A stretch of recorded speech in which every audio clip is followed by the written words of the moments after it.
এটা তো দীপিকার গলা। বাঁচাও আমায়!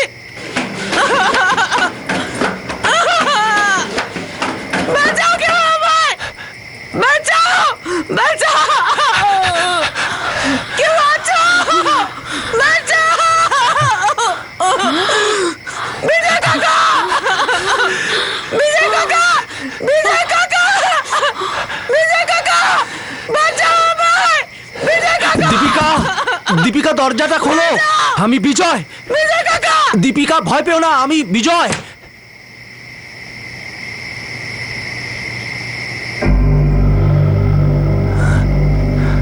কি হয়েছে দীপিকা? বিজয় কাকা! এসব কি হলো দীপিকা?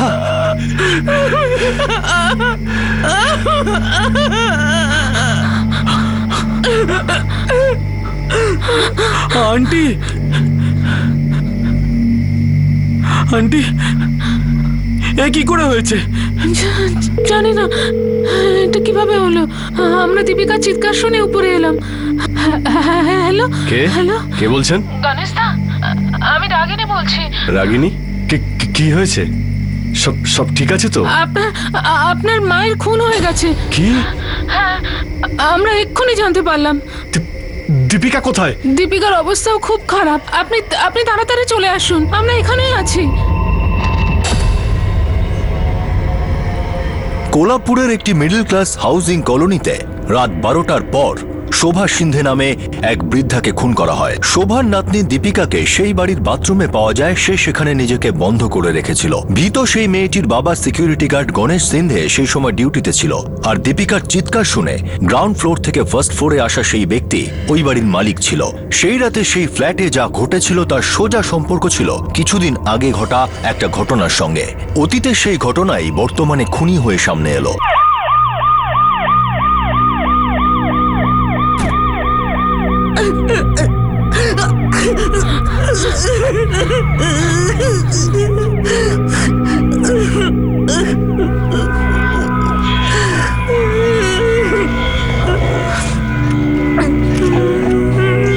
সাহেব, আমি বিজয় মোড়ে, এই বাড়ির মালিক। আমি নিচের তলায় থাকি। আমি আপনাকে ফোন করেছিলাম। ঠিক আছে। আচ্ছা, বডিটাকে প্রথমে পোস্টমর্টমে পাঠিয়ে দাও।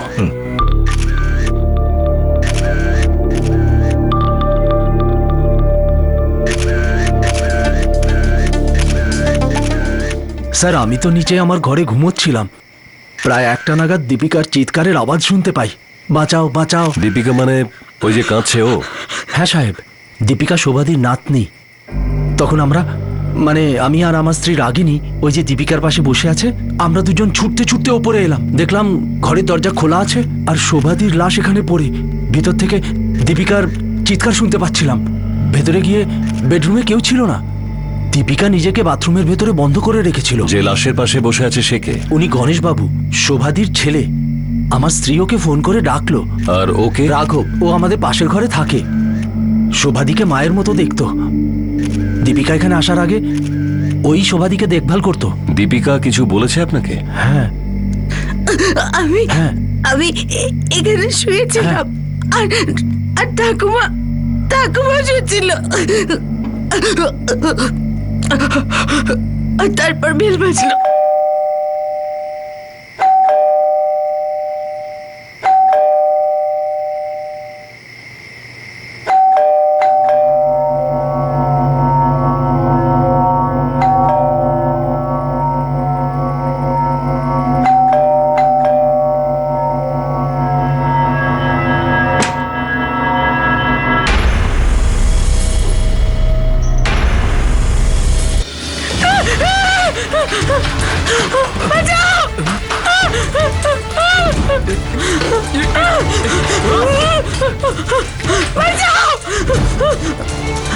বিজয় কাকা! বিজয় কাকা! আমাকে বাঁচাও কেউ!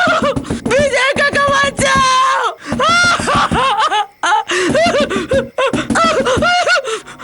আমি আমার কান্নার আওয়াজ শুনতে পাচ্ছিলাম। মনে হলো কেউ ওনার গলা টিপে দিয়েছে। থামা! থামা! থামা!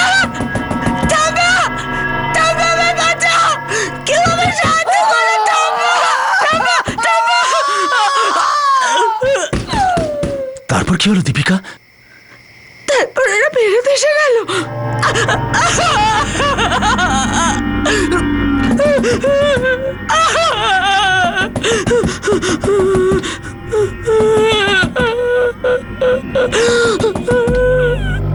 সাহেব, দীপিকা খুব ভয় পেয়ে গেছে। কিন্তু আমাদের ওর সাথে কথা বলতেই হবে। এরা এখানে কবে থেকে আছে? শোভাদি তো 10 বছর ধরে আমার ভাড়াটিয়া ছিলেন, আর গণেশবাবু আর দীপিকা 4 বছর ধরে আমার এখানে আছেন। এখানে এসে গণেশবাবু চাকরি পেলেন, আর দীপিকাও কলেজে ভর্তি হলো। গণেশবাবু, আমি জানি আপনি ভেঙে পড়েছেন, কিন্তু মার্ডার কেসে সময়টাই সবচেয়ে বেশি মূল্যবান। আপনাকে আপনার মেয়েকে কথা বলাবার মতো অবস্থায় আনার চেষ্টা করতেই হবে। দেখুন, যতক্ষণ আমরা জানতে না পারছি ওই দুটো লোক কে ছিল, আমরা আপনার মায়ের হত্যাকারীকে ধরতেই পারবো না। আমি সিকিউরিটি গার্ড। বলেছেন ওনারা। কোন কোম্পানিতে? নাইট সিকিউরিটি সার্ভিস, পঞ্চগঙ্গার ধারে সিরোলি টাওয়ার্স। ডিউটিতে কটার সময় গিয়েছিলেন? রাত 8:30টার সময়। আজ কিছু হয়েছিল? মানে যখন আপনি ডিউটিতে যাচ্ছিলেন বাড়িতে অস্বাভাবিক কিছু দেখেছিলেন? না স্যার, রোজকার মতো দীপিকার মা খাচ্ছিল, আর আমি টিফিন নিয়ে বেরিয়ে যাই। আজ সন্ধ্যায় আপনাদের স্বাগত জানাই। আপনারা সবাই ভালো আছেন তো? আপনারা যে নিজেদের জীবন শুরু করতে চলেছেন এই নিয়ে আমরা কিছু আলোচনা করতে চাই, যাতে আপনাদের সকলেরই মঙ্গল হয়। তাহলে আমরা ওই ব্যাপারটা নিয়ে আলোচনা শুরু করি। হ্যাঁ। ওমা, আমি চলি। তাহলে শুনেই নিলেন আমাদের আলোচনার উদ্দেশ্য। দীপিকা, আজকাল আমি রাস্তায় আসছি, বহু হ্যাঁ? বিপদ বেড়েছে। বাবা, তারপরে রাত 1:30টার সময় রাগিনীর ফোন আসে। ওই আমাকে বলল যেরকম হয়েছে। আমি এখনো বিশ্বাস করতে পারছি না যে কেউ আমার মাকে কেন মারবে। আর সত্যি তো এটাই যে মার্ডারটা হয়েছে, আর আপনার মেয়ে ওদের দুজনকে দেখেছে। দেখুন, ও যত তাড়াতাড়ি বলবে আপনাদের সবার জন্য ভালো হবে। পোস্টমর্টমের পর আপনারা বডি নিয়ে যেতে পারেন।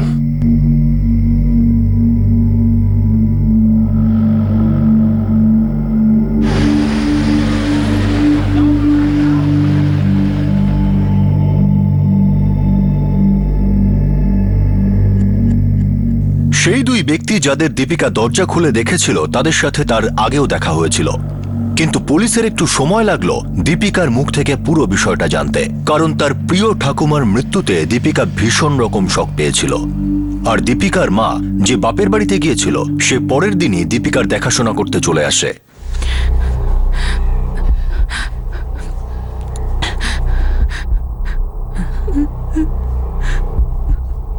দীপিকা কেমন আছে? আর ভেতরে কি হচ্ছে? দীপিকার সঙ্গে পুলিশ কথা বলছে, কিছুই বলতে পারছে না ও। কিন্তু এসব কি করে হলো? আমাকে দীপিকার সাথে কথা বলতে হবে। তোমার ঠাকুমা মারা গেছে দীপিকা। তুমি কি চাও না ওনার খুনিদের ধরা হোক? দেখো, ওরা হয়তো তোমাকেও মেরে ফেলতো, কিন্তু তুমি খুব বুদ্ধির সাথে এই কাজটা করেছো আর আত্মরক্ষা করতে পেরেছো। কিন্তু উনি আর বেঁচে নেই। বলো দীপিকা, কি হয়েছিল কাল রাতে? এটাই মার্ডার ওয়েপন। এতে লাগা রক্তটা এনারই। অনেক রক্তপাত হয়েছে। হ্যাঁ, গলা, পেট, বুক সব জায়গায় অ্যাটাক হয়েছে। অ্যাটাকাররা প্রথমে দীপিকার পিছনে গিয়েছিল। ও বাথরুমে ঢুকে আত্মরক্ষা করে, তখন ওরা এনাকে টার্গেট করলো। হ্যাঁ, এই দেখুন, হাতেও আঘাতের চিহ্ন। হয়তো অ্যাটাকারদের সাথে লড়েছিলেন। হয়তো নাতনিকে বাঁচাবার চেষ্টা করেছিল। ফ্যামিলির শত্রুতা তো কপালে লেখা থাকে স্যার।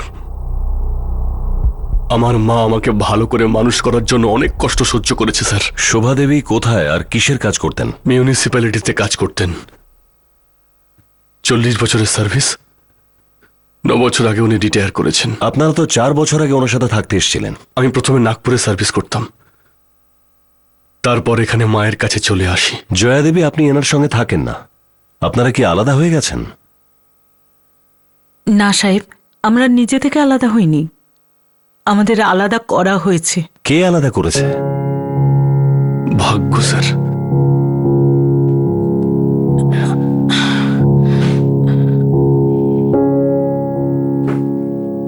জয়া, আপনার এন্ড্রোমেট্রাক্সিস হয়েছে। ডক্টর, সেটা কি?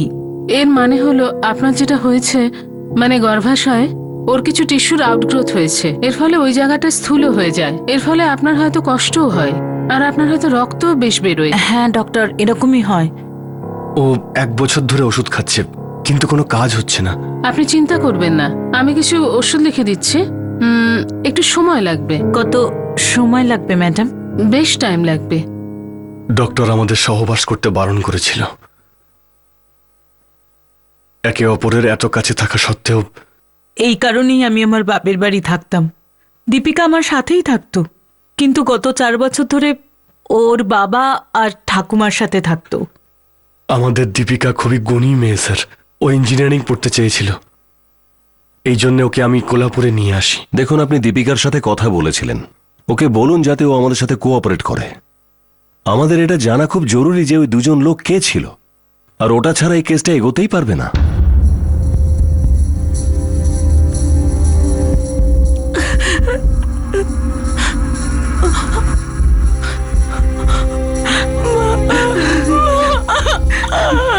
ব্যাস দীপিকা, ব্যাস ব্যাস ব্যাস মা, ব্যাস শান্ত হয়ে যা, শান্ত হ। দেখ তোর বাবা মা এসে গেছে। হ্যাঁ, এখন আর ভয় পাওয়ার কিচ্ছু নেই। হ্যাঁ, দেখ পুলিশকে সবকিছু বলে দে, যা তুই দেখেছিস, ওরা কে ছিল, কিরকম দেখতে ছিল, সবকিছু বলে দে। হ্যাঁ,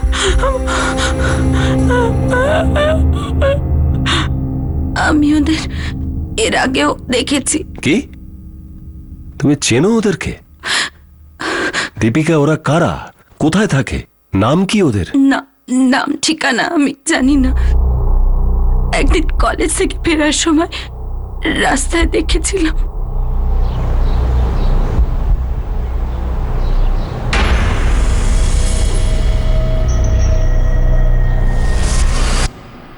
হুমকি দিয়েছিল? পাঙ্গা নিবি না, কেটে ফেলে দেবো, বুঝিস? আমি তোকে আগেই বুঝিয়েছিলাম, নিজের বয়সের মতোই থাক, না তো ছাড়বো না তোদের দুজনকে। কার থেকে দূরে থাকার জন্য বলছিল? দীপিকা, তুমি যদি না বলো তাহলে ওদের কোনো শাস্তি হবে না। তোমার ঠাকুমাকে গলা কেটে খুন করেছে ওরা। তোমার কোনো রাগ হচ্ছে না? দেখো দীপিকা, এখন এক একটা সেকেন্ড এক একটা দিনের মতো। যা কিছু লুকোচ্ছ বলে দাও, সবকিছু বলে দাও। আমি আমার বাবাকে খুব ভালোবাসি, ওনার যেন কিছু না হয়। বাবা? তোমার বাবার সাথে ওই দুজনের কি সম্পর্ক? ওরা চাইছিল যে যে ঠাম্মা আর আমি মালতীর থেকে দূরে থাকি। মালতী? আরে মালতীটাকে? আরে মালতীর সঙ্গে তোমার বাবার কিসের সম্পর্ক? অ্যাফেয়ার। ঠাম্মা আর আমরা বাবার ব্যাপারটা জানতাম, আমাদেরও ভালো লাগতো না। আমি চাইতাম না যে আমার বাবা কোনো অন্য মহিলার কাছে যান, কিন্তু মাকে ছেড়ে বাবা আর ঠাম্মাও চাইতো না এটা। মালতী এটা কোনোদিন করবে না কে স্যার। কি করতে পারে আর না করতে পারে তার গ্যারেন্টি তো ও নিজে থেকে দিতে পারবে না। আমার মালতীর অ্যাড্রেস আর কন্ট্যাক্ট নাম্বার চাই। কিন্তু আপনি ওকে এই কেসে কেন টানছেন স্যার? তোমার আর মালতীর মধ্যে যে সম্পর্ক আছে না, সেটা একটা খুনের জন্ম দিয়েছে।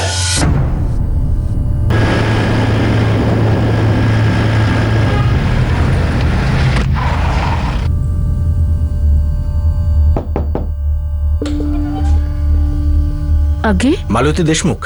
আগে হ্যাঁ, তুই আর তোর ঠাকুমা মালতীর সম্পর্কে সবকিছু জানতিস? হ্যাঁ মা, জানতাম। আমি বাবাকে দেখেছিলাম মালতীর সাথে, আমি জিজ্ঞাসা করেছিলাম। কি বললো? ঠাম্মাও জিজ্ঞেস করেছিল। কি বললো তোর বাবা? কি মা, কি বলছো তুমি? মালতী আর আমি খুব ভালো বন্ধু। আমি তোর মা, আমার কাছে কিছু লুকোতে পারবি না। বন্ধুত্ব কি হয়, ভালোবাসা কি হয়, সবই বুঝতে পারি আমি। ঠাম্মি, আমি মায়ের কাছে ফেরত চলে যাব, ওখান থেকেই কলেজ শেষ করব। বাবা, তোর কি হলো? তুইও ঠাকুমার কথা বিশ্বাস করলি? তুই ওই মালতীর জালে ফেসে গেছিস। ও জানে তুই বিবাহিত, তবুও তোর ঘাড়ের উপর চেপে বসেছে। আর তুই এক মুহূর্তের জন্য জয়ের কথা মনে পড়লো না? তোমরা দুজনে আলাদা এই জন্য আছো যাতে ভুল করে তোমাদের মধ্যে কোনো সম্বন্ধ না হয়। যাতে ওর শরীর আরো খারাপ না হয়। তুই জয়ার সুস্থ হওয়া পর্যন্ত অপেক্ষা করতে পারলি না? গণেশ, তুই আর মালতী খুব খারাপ করছিস। আমারও তাই মত বাবা।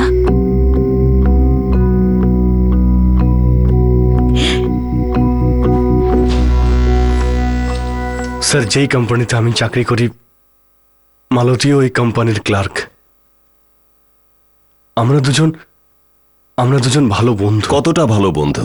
মালতী বিধবা, একা থাকে, আমিও একা, কিন্তু বিবাহিত। আমরা দুজন জানি যে আমাদের সম্পর্ক যত অবধি গেছে তার আগে যেতেই পারে না। আর তোমার এই সম্পর্ক কতটা এগিয়ে গেছে?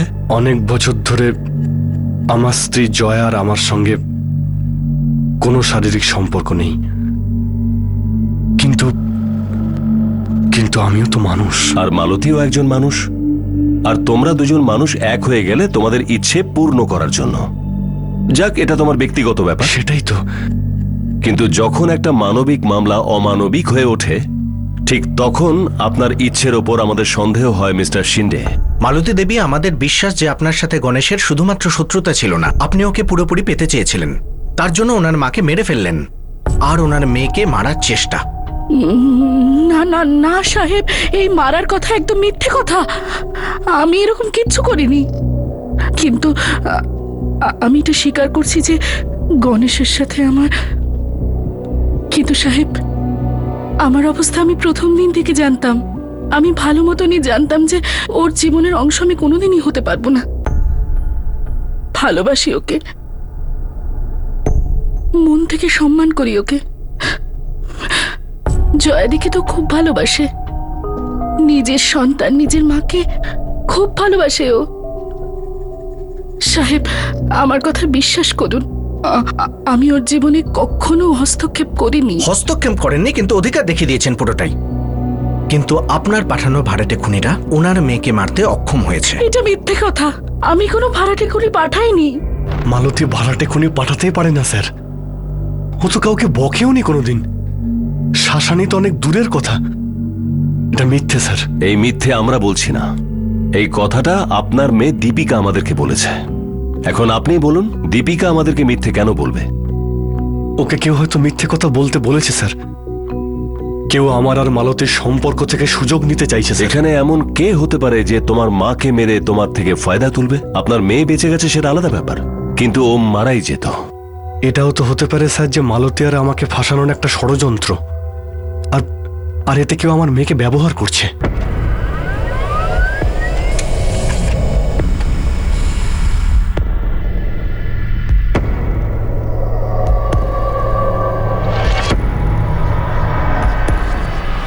একবার তো বলতে পারতে যে অন্য কারুর সাথে তোমার সম্পর্ক ওর আছে। সঙ্গে আমার এমন কিছুই নেই জয়া যেটাকে আমি সম্পর্ক বলতে পারি। ওর সাথে তুমি শুয়েছিলে গণেশ? তাহলে ওই সম্পর্কটা ছিল গণেশ, খুবই ঘনিষ্ঠ সম্পর্ক ছিল। দীপিকা আর মাকে মেরে তোমরা দুজন এই সম্পর্কটাকে কোথায় নিয়ে যেতে চেয়েছিলে? হ্যাঁ, আমি মাকে খুন করিনি। আমি এই ব্যাপারে কিচ্ছু জানি না। আমি পুরো ভরসা রেখে বলতে পারি মালতী এ কাজ করতে পারে না। নাম নেবে না ওই মালতীর। যদি আমি এইটুকু জানতে পারতাম যে তোমার অন্য কারোর সঙ্গে সম্পর্ক আছে, তাহলে আমি এখানে দীপিকাকে পাঠাতামই না। গণেশ, দীপিকা তো বেঁচে গেছে, কিন্তু ওর মনের আর ওর ভরসার খুন করা হয়েছে। আর খুনি তুমি। একবার বললে তো পারতিস আমাকে ওদের সম্পর্কে। শোভা আন্টিও কখনো কিচ্ছু বলেনি। একবার যদি বলতিস তাহলে ওই মালতীকে আমিই দেখে নিতাম, আর তোর বাবাকেও সাইডে নিয়ে বোঝাতাম। কিন্তু তোরা কখনো কিচ্ছু বলিসনি আমাকে। কেন দীপিকা, কেন?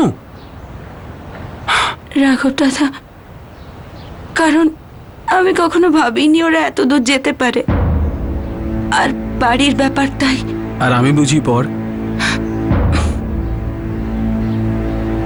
আজকাল কে যে আপন আর কে পর আমি জানি না, সত্যিই জানি না। স্যার, গণেশ আর মালতীর ফোন নাম্বারের মধ্যে সন্দেহ করার মতো কিছু পাইনি। সিকিউরিটি এজেন্সি থেকে কিছু জানা গেল? হ্যাঁ স্যার, আমি কথা বলেছি। সকলেই জানতো গণেশ আর মালতীর এই সম্পর্কের ব্যাপারে, কিন্তু সবাই জোর দিয়ে বলছে ওরা দুজন এরকম কাজ করতেই পারে না।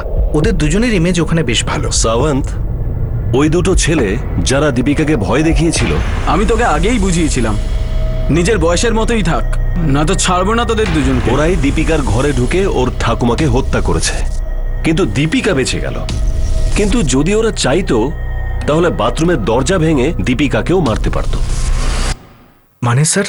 প্ল্যানটা দীপিকাকে মারার ছিল না, প্ল্যানটা ঠাকুমাকে মারার ছিল, এবং সেটা মারা হয়েছে। হতে পারে। হতে পারে না সাওয়ন্ত, এটাই হয়েছে। অনুসন্ধানের সময় গণেশ শিন্ডে আমাকে একটা কথা বলেছে, আর ওই কথাটা আমার মাথার মধ্যে একেবারে ঢুকে গেছে। এটাও তো হতে পারে স্যার যে মালতী আর আমাকে ফাঁসানোর একটা ষড়যন্ত্র, আর এতে কেউ আমার মেয়েকে ব্যবহার করছে। কেউ হয়তো সত্যি সত্যি মালতী আর গণেশকে ফাঁসাতে চাইছে, দীপিকার সাহায্য নিয়েছে আর ঠাকুমাকে মেরে ফেলেছে। স্যার এখানে তো একটাই সন্দেহ করার জিনিস আছে। জয়া, জয়া, জয়া শোনো, আমি কিছু করিনি। জয়া, জয়া দাঁড়াও। খুব সামান্য হলেও পুলিশ এই ঘটনায় ষড়যন্ত্রের গন্ধ পাচ্ছিল। একটা ভয়ঙ্করতম খুনের ঠিক পিছনে গভীর চক্রান্তের ছায়া দেখা যাচ্ছিল। অপরাধী সম্পর্কে সুতোয় বাঁধা জাল ফেলেছিল ঠিকই, কিন্তু স্বাভাবিকভাবেই সে নিজের ফেলা জালেই ফেসে গিয়েছিল। এসব কি বাজে কথা বলছেন আপনি?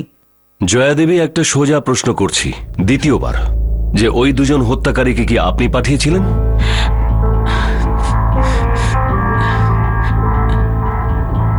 সাহেব, আমি একটা খারাপ সময়ের মধ্যে দিয়ে যাচ্ছি। আমার স্বামী আমার পেছনে অন্য কোনো মেয়ের সঙ্গে সম্পর্ক রাখছিল, আর আপনি বলছেন যে আমি আমার শাশুড়ির খুন করেছি, আমার মেয়েকে মারার চেষ্টা করেছি। আমার মনে হয় দীপিকাকে মারার চেষ্টা হয়নি।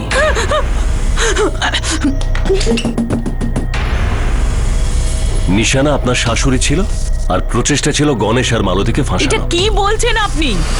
কি সব বাজে কথা তখন থেকে বলছেন? আর আপনাকে এইসব কে বলেছে? হ্যাঁ, আমার স্বামী গণেশ, তাই তো? উনি কিচ্ছু বলেননি, আপনি সবকিছু বলে দিন।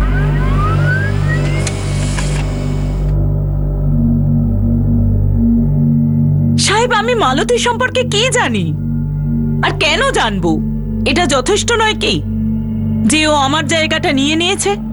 আমি ঠিক করে জানি না বলেছিল না বলেনি। তোমার বাবার অ্যাফেয়ার ছিল মালতীর সাথে, আর আমরা এটা জিজ্ঞাসা করছি যে তুমি তোমার ঠাকুমাকে এই কথা বলেছিলে? সত্যি মনে নেই, হয়তো বলেছিল কিংবা ঠাম্মা বলেছিল। স্যার এই সময় আমার মাথা কাজ করছে না। স্যার জয়া সিন্ধের ফোন রেকর্ডস একদম ক্লিন, এ থেকে কিছু পাওয়া যাচ্ছে না। ভিকটিম শোভা শিন্ডের কল রেকর্ড চেক করেছো? হ্যাঁ স্যার করেছি। শোভার সাথে জয়া সিন্ধের প্রায় প্রত্যেকদিন কথা হতো। দীপিকার সঙ্গে নিশ্চয়ই কথা হতো, মা মেয়ে। হ্যাঁ স্যার হতো। এই কথার মধ্যেই কোনো একটা কথা লুকিয়ে আছে, কোনো একটা কথা আমাদেরকে বলা হচ্ছে না যেটা সত্যি, আর কিছু আমাদেরকে বলাও হচ্ছে যেটা সত্যি নয়। স্যার এক্সাক্ট ডেট তো মনে নেই, কিন্তু মনে হয় 6 মাস আগে জেনেছিলাম। আচ্ছা, তোমার ঠাকুমা গণেশ আর মালতীর ব্যাপারে প্রথম থেকে জানতো? না স্যার, আসলে আগে আমি জেনেছিলাম। কিভাবে? আমি দুজনকে একসাথে দেখেছিলাম, হাতে হাত রেখে। দীপিকা, তোমার ঠাকুমা কি তোমার মাকে বলেছিল? আমি বললাম না স্যার, বোধহয় বলেছিল, আমার ঠিক করে মনে নেই, আর আমি জানিও না। দীপিকা, তুমি তাহলে কি জানো? স্যার শুধু এটুকু জানি যে আমার ঠাম্মি আমার মাকে খুব ভালোবাসতো। উনি আমার শাশুড়ি ছিলেন না, আমার মা ছিলেন। আমাদের দুজনের মধ্যে শাশুড়ি বৌমার মতন কোনো সম্পর্ক ছিল না। উনি আমার সমস্ত সিদ্ধান্তে আমাকে সাপোর্ট করেছেন। যখন দীপিকার পড়াশোনার কথা হলো তখন উনি সবার আগে রাজি হয়েছিলেন, আর উনি ওকে কোলাপুরে ডাকলেন। তাহলে আপনি ওনাকে কেন মারলেন? আবার সেই কথা। যতক্ষণ সত্যিটা সামনে না আসবে ততক্ষণ একই প্রশ্ন আমি বারবার করতে থাকবো। আপনার স্বামীর অ্যাফেয়ারের ব্যাপারে আপনি কি করে জানলেন? কে বলল? শাশুড়ি নাকি আপনার মেয়ে? ঈশ্বরের দিব্যি সাহেব, দুজনের মধ্যে কেউ বলেনি। আমি তো এই 2 দিন আগে জানতে পারলাম, তাও আপনাদের কাছ থেকে। জয়া সিন্ধে, গণেশ আর মালতী, এরা তিনজনই খুবই সাধারণ মানের সার্ভিস সেক্টরের মানুষ ছিল, যারা হয়তো কখনো কোনোদিন কোনো আইন ভাঙেনি। যখন মন ভেঙে যায় তখন তার মধ্যে আগুনও জ্বলে। তাহলে এই কেসে কার মনে সেই আগুন ধরেছিল যে সারল্যের মুখোশ পরে ভিকটিম হওয়ার নাটক করছিল? আমার মনে হচ্ছে না যে জয়া এই কেস ইনভলভ। মানে আপনার মনে হচ্ছে মালতী আর গণেশ এই কাজটা করেছে, আর দীপিকাকে জেনে বুঝে ছেড়ে দিয়েছে, যাতে মনে হয় মা মেয়েকে ছেড়ে শাশুড়িকে হত্যা করেছে, আর মালতী আর গণেশ নিরপরাধ হওয়ার ভান করছে। মিথ্যে তো জয়াও বলতে পারে। ও তো এক ঢিলে দুটো পাখি মারতে চেয়েছিল, শাশুড়িকেও মেরে ফেললো, আর সতীন আর স্বামীকে এমন শিক্ষা দিল যে জীবনে ভুলতে পারবে না। স্যার কেউ তো অ্যাক্টিং করছে, আর খুব ভালো অ্যাক্টিং করছে। আর সেটাও সাসপেন্স মুভির অ্যাক্টিং। সাওয়ান্ত খুন করলো, অস্ত্র রেখে গেল, দুটো রাস্তায় হাতকড়িও ব্যবহার করা হলো, এখনো পর্যন্ত কোনো ইনফরমেশন সামনে এলো না। স্যার আমি দীপিকাকে গত 3 বছরের সব হিস্ট্রি শেটারের ছবি দেখিয়েছি, ওদের মধ্যে কেউ নেই।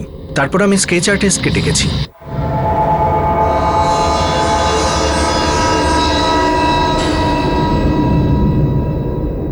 স্যার দুদিনে এই স্কেচ সব জায়গায় সার্কুলেট হয়ে গেছে।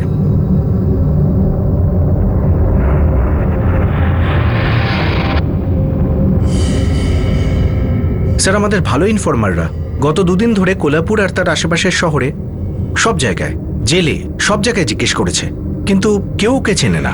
স্যার যেভাবে মার্ডারটা হয়েছে, হ্যাসকো ব্লেড দিয়ে গলা কাটা হয়েছে, হাতিয়ার বাড়িতে পড়েছিল, মার্ডার করে পালিয়ে গেল, মনে হয় না বাইরের কেউ করেছে, অথবা কোনো পেশাদার হত্যাকারী। হয়তো এই লোকগুলো আসলে কেউ নয়। স্যার আপনার কথা মতো দীপিকা মিথ্যে বলছে। কেন? ও মিথ্যে বলতে পারে না? বলতে পারে স্যার, আমি আজ অবধি দেখছি কিছু লোক শুধু মিথ্যে বলে, আর শুধুই মিথ্যে।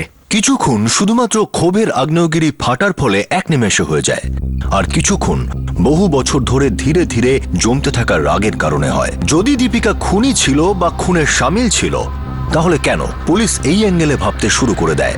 এটা হতেই পারে যে দীপিকা এই 2 খুনির মন গড়া গল্প বানিয়েছিল, বা হয়তো তাকে ব্রেন ওয়াশ করা হয়েছিল যাতে অন্য কাউকে ফাঁসানো যায়, আর এই অ্যাঙ্গেলই জবাব দিল।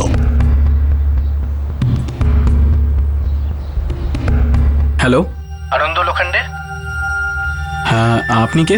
ডিকে পুলিশ স্টেশন থেকে সাব ইন্সপেক্টর করণ সাওয়ান্ত বলছি। হ্যাঁ স্যার, কি হয়েছে? তোমার সাথে কিছু কথা আছে। বলুন স্যার, বলুন। এভাবে না, সামনাসামনি, চোখে চোখ রেখে। পুলিশ স্টেশনে আসতে পারলে বলে দিও, না হলে বাড়ি থেকে তুলে নিয়ে আসবো। না না স্যার, আমি আসছি এক্ষুনি।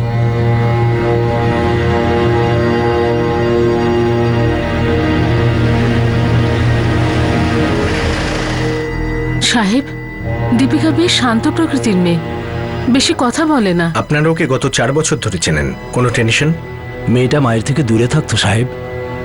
এমন অবস্থায় কোনো ছেলে বা মেয়ে দুঃখিত হবেই। আমি ওর মা বাবার কথা বলছি না, ওর জীবনে টেনশন করার কোনো দ্বিতীয় কারণ ছিল? শোভা আন্টির মার্ডারের আগেও দীপিকা আমাদের সাথে কমই কথা বলতো। দীপিকাও আমাদের কাছে খুব কমই বলেছে। যা বলেছে তার মধ্যে সত্যি কম, মিথ্যে বেশি। মানে? আমার মনে হয় সেই রাতে ওই ঘরে 2টো লোক ঢোকেইনি, একজনও ঢোকেনি। দীপিকার মাথায় কিছু ঢুকেছিল। আনন্দ লোখণ্ডে, হ্যাঁ,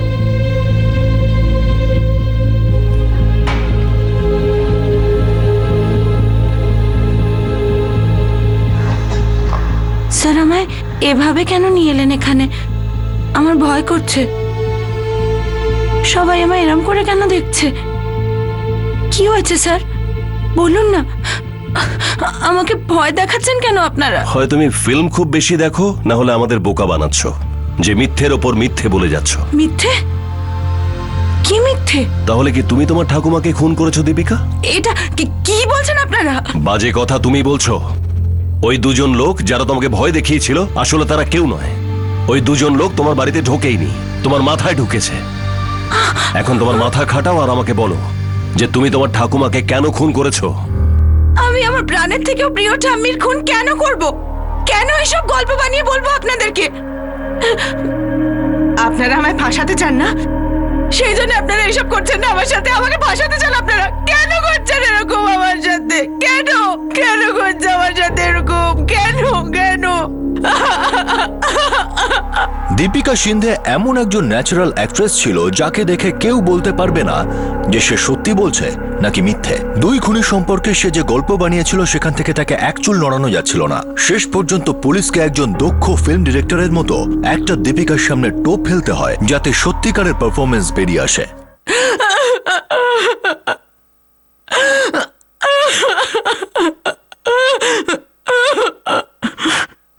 দীপিকা দেখো, আমি জানি তুমি যা কিছু করেছো একদম ঠিক করেছো।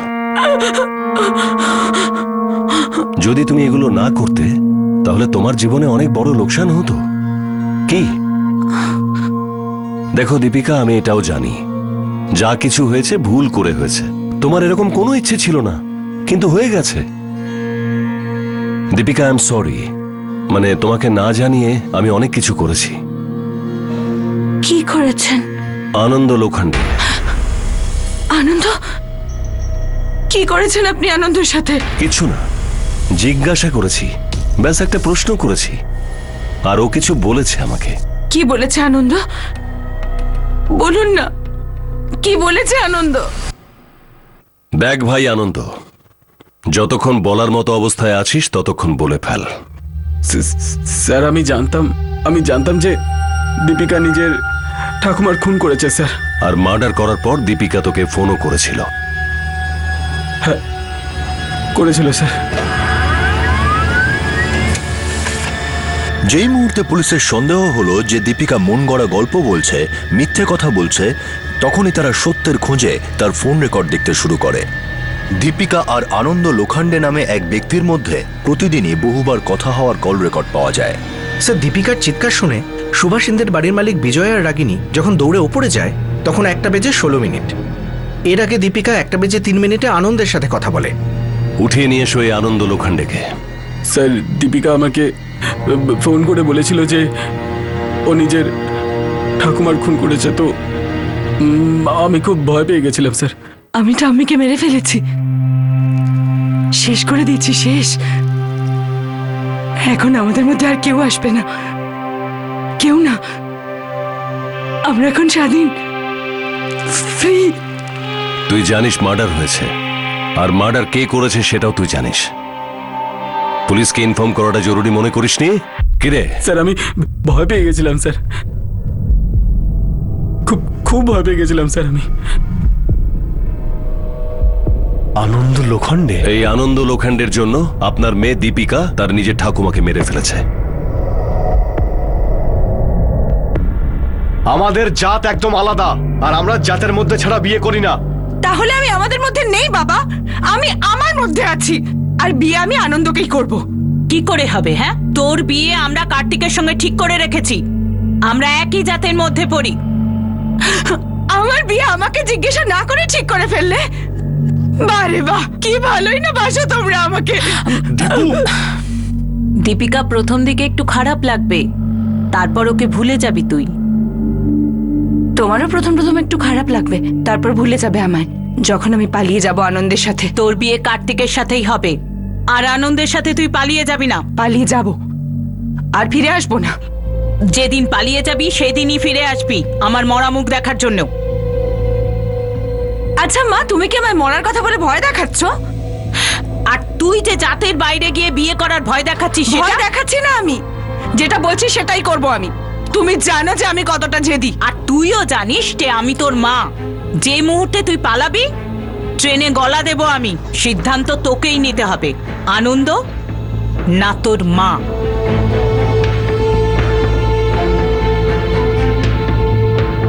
এই সুইসাইডের হুমকি আজ পর্যন্ত কাজে এসছে? জয়া দেবী আপনার শাশুড়ি কি এটা জানতেন যে আপনার মেয়ে দীপিকার বিয়ে জোর করে কার্তিকের সাথে হচ্ছে? নাকি সেও আনন্দ লোখণ্ডের বিরুদ্ধে ছিল?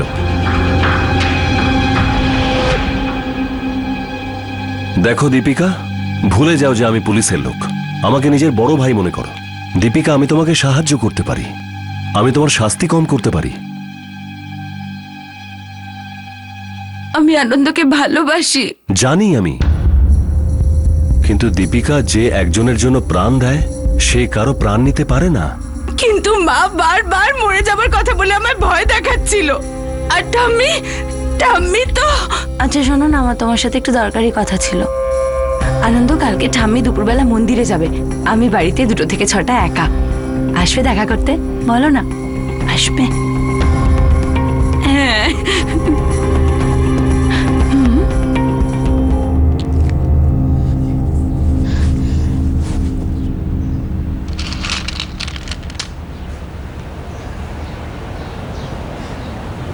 দেখ, সবচেয়ে বড় প্রসাদ কি জানিস? সম্মান, যেটা ভগবান আমাদের দিয়েছেন। সম্মানকে আমরা যদি ধুয়ে মুছে দিই না, তাহলে খুব বড় পাপ হয়। তুই এখনো আনন্দের সঙ্গে দেখা করিস? কারণ ঠাম্মি, আমি এখনো আনন্দকে ভালোবাসি। তোর বিয়ে কার্তিকের সঙ্গে ঠিক হয়ে গেছে। ঠাম্মি, কার্তিকের কথা তো তুমি ভুলেই যাও। আমাকে জিজ্ঞেস না করেই যদি আমার বিয়ে করানো ছিল, তাহলে আমাকে ইঞ্জিনিয়ারিং পড়ালে কেন? কিছু বোঝার আগেই আমার বাল্যবিবাহ করিয়ে দিলে। আজকে আমি এত কিছু বুঝতে চাইতাম না। আত্মহত্যাও কিন্তু নিজের ইচ্ছেতেই হয় দীপিকা। ঠাম্মি তুমিও? তোর মায়ের সঙ্গে সঙ্গে আমিও আত্মহত্যা করব যদি তোর বিয়ে কার্তিকের সঙ্গে না হয় তো। আর ভুল করেও এটাকে একেবারে ভয় দেখানো ভাবিস না। আমি খারাপ কিছু তো চাইছিলাম না। আমার পছন্দে বিয়ে করাটা আমার অধিকারের মধ্যে পড়ে। কিন্তু এরা এমন ব্যবহার করছিল যেন আমি বিশাল বড় পাপ করছি। ভেতরে ভেতরে কষ্ট পাচ্ছিলাম আমি। আমি যা করেছি রাগের মাথায় করেছি। আর এই জন্য করেছি যাতে সবাই ফেঁসে যায় আর আমি স্বাধীন হয়ে যাই, নিজের মতো করে বাঁচতে পারি।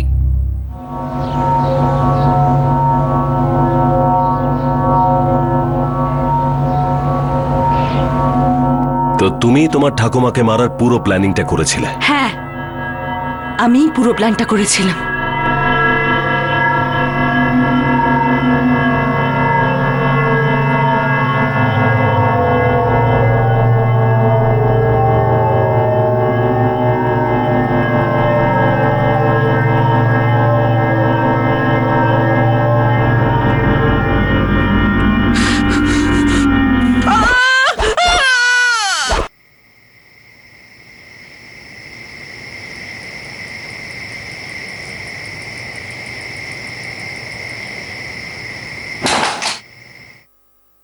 আমি মালতী আর বাবার এই চক্করের ব্যাপারে জানতাম।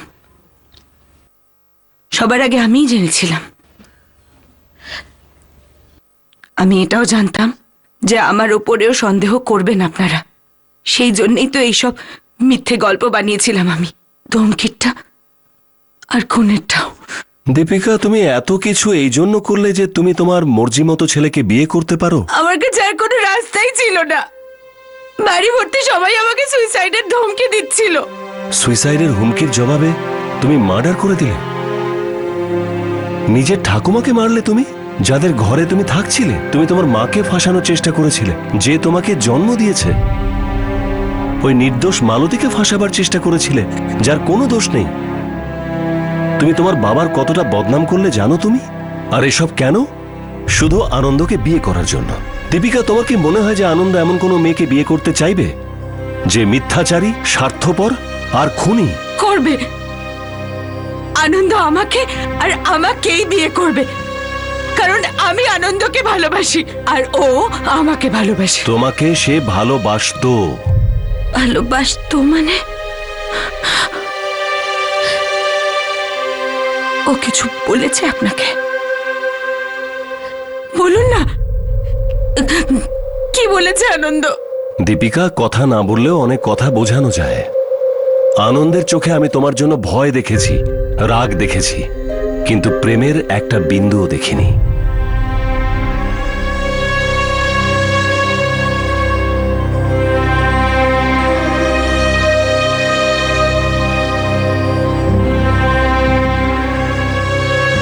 মা, বাবা, তোমাদের মিশন সাকসেসফুল হয়ে গেছে। একবারও আসেনি আনন্দ আমার সাথে দেখা করতে। শেষ হয়ে গেছে ওর ভালোবাসা।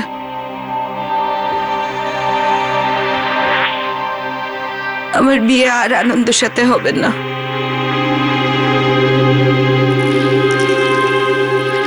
এটাই তো চেয়েছিলে না তোমরা? কংগ্রাচুলেশন।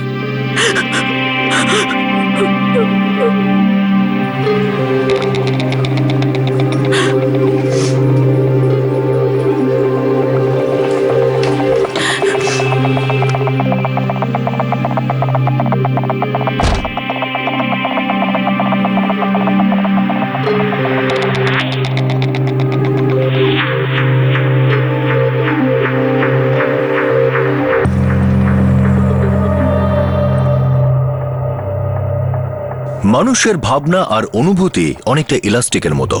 আপনি যত টানবেন বা ছিঁড়বেন, সে ফিরে ব্যথা দেবে। কিন্তু এই ব্যথা কতটা জোরালো হবে, কখন হবে, কার উপরে হবে, কিভাবে হবে, সেটা জানা যায় না। আর এটা না জানতে পারাই সবচেয়ে বেশি বিপজ্জনক। দুর্ভাগ্যবশত দীপিকার অনুভূতি তার মা বাবা ঠাকুমা চেপে রেখেছিল। তার ফলে দীপিকার হাতে ঠাকুমাকে খুন হতে হলো।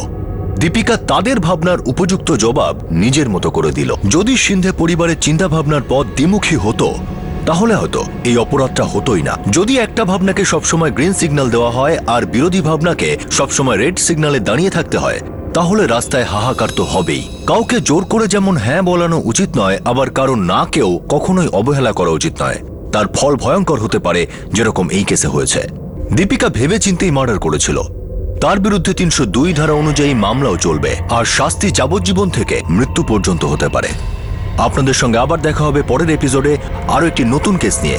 ততক্ষণ সতর্ক থাকুন, সুরক্ষিত থাকুন, আর দেখতে থাকুন ক্রাইম পেট্রোল। সতর্ক, শিক্ষা একজনকে, জ্ঞান আমাদের সবার। জয় হিন্দ।